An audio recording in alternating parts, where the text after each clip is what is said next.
סגן רקטור האוניברסיטה, פרופסור ארי רייך, דיקן הפקולטה למדעי החברה, פרופסור גיל אפשטיין, ראש המחלקה לניהול, פרופסור טל אבינדב, ראש בית ספר העבודה סוציאלית, פרופסור שרה פרידמן, חברי סגל האקדמי, חברי סגל המנהלי, בני משפחות ואחרונים חביבים, סטודנטים וסטודנטיות יקרים, ערב טוב.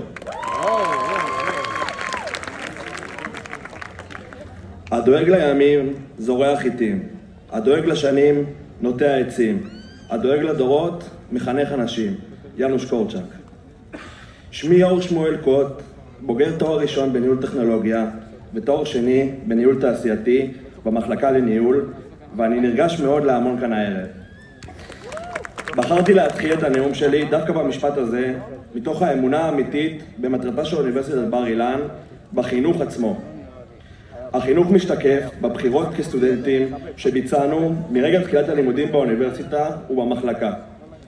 אם בבחירת שיעורי היהדות, בבחירת קורסי הבחירה, בנושאים לעבודות ולתזות. בכל צומת דרכים שהיינו, האנשים העיקרים שעומדים מולנו, הפרופסורים והמרצים שלנו, דאגו להיות שם.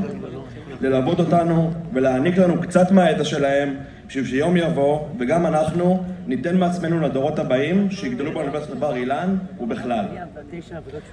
בהזדמנות זו, ארצה להגיד תודה לאחד המרצים והחוקרים המבריקים שנתקלתי בהם, דוקטור יובל הדס, זיכרונו לברכה, שלרגע לא נשכח את אהבתו אלינו כמרצה וכסגן ראש המחלקה.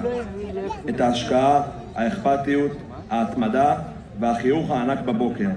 אנחנו מעריכים אותך ומוכרים אותך מכאן.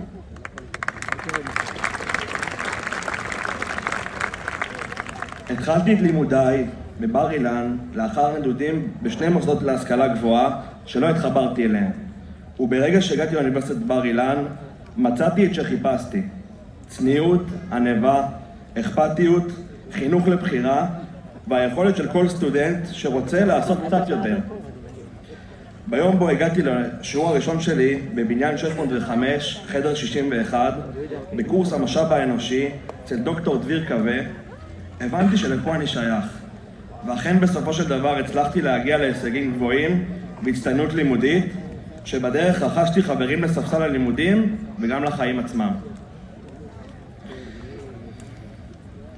בחודש פברואר 2020 פרצה מגפת הקורונה בישראל, וכך גם את כותלי האוניברסיטה. ולעולם האקדמי כולו. אנו כסטודנטים ניסינו להתרגל למציאות חדשה, שמחד הפכה לשונה ב-180 מעלות משהכרנו, ומאידך לא נמצא סטודנט אחד בקהל שלא יגיד שהמגפה הזו הייתה בין הגורמים התורמים, המשני תודעה, המהפכניים בתפיסה שיכלו לקרות לנו. היינו שותפים בכתיבת ההיסטוריה של הלימודים האקדמיים באוניברסיטה. אמנם קשרי החברות שלנו הפכו וירטואליים ומגוונים, ולעיתים נאלצנו לגלות בתקופת המבחנים כי לחברינו בכיתה יש רגליים, אבל להגיד שזאת הייתה אחת התקופות המדהימות שחוויתי בחיי. הצלחנו להתגבר, ללמוד ולהגיע להישגים, לתרום ולהתערם, לעזור ולהיעזר. אני מודה על הזכות שהייתה לי לעזור בתקופה זו לסטודנטים שהגיעו לאוניברסיטת בר אילן ונתקלו בסיטואציה מורכבת. להיות זמין עבורם לכל שאלה, בכל יום ושעה, והיום הם בוגרי האוניברסיטה.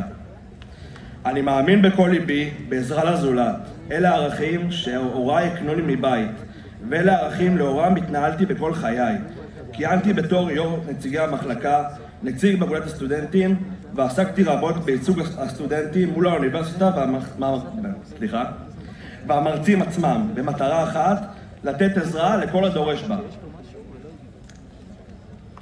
הנני גאה שנבחרתי בתקופה זמן הזאת לסטודנט משפיע באוניברסיטה כולה, ושיכלנו יחד כסטודנטים ליצור אווירה של עזרה לזולת מקטנה ועד הגדולה, ואף יותר בכך שהאוניברסיטה נתנה לי במה להיות מי שרציתי להיות ומי ששאפתי להיות.